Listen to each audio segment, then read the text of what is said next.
This is a day in my life as a full-time mom.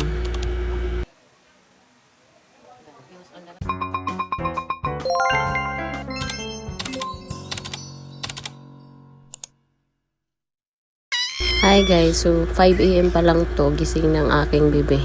Usually kasi talaga 6 AM siya nagigising. Di ko alam ilang araw na siya laging nagigising ng alas 5. Yung feeling na gustong gusto mo pang matulog pero kailangan mo nang bumangon. Alam mo yon? So ayan, wala akong nagawa kundi bumangon. So nagtimpla muna ako ng gatas pampainit ng tiyan. Humigop lang ako saglit ng gatas and then nag-prepare na rin ako ng breakfast ng aking baby.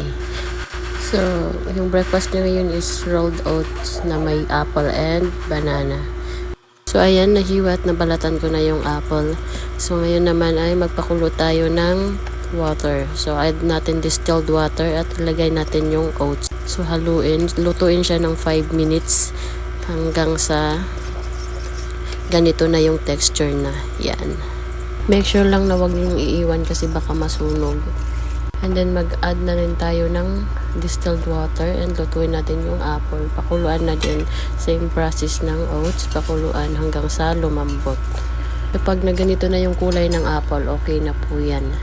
So ayan, ready na. So i-transfer mo na siya sa blender.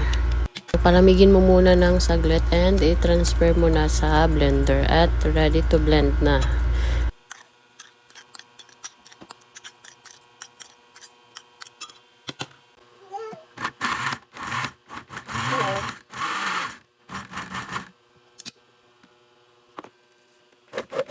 So pagkatapos mo nang i-blend, i-transfer mo na sa maliliit na lalagyan, kagaya niyan.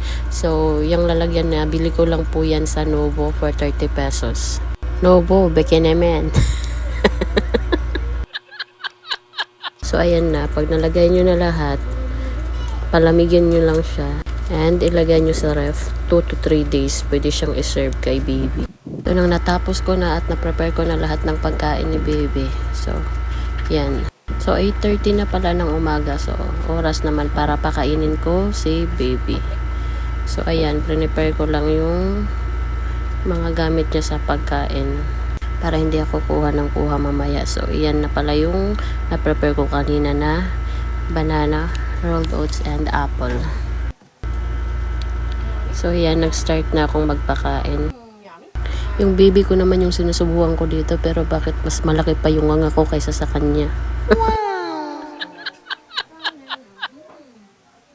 Buti na lang talaga, lahat ng linuluto at siniserve ko sa kanya ay nagugustuhan at kinakain niya talaga.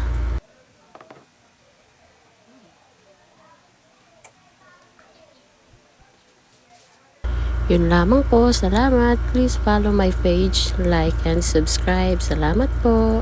Bye.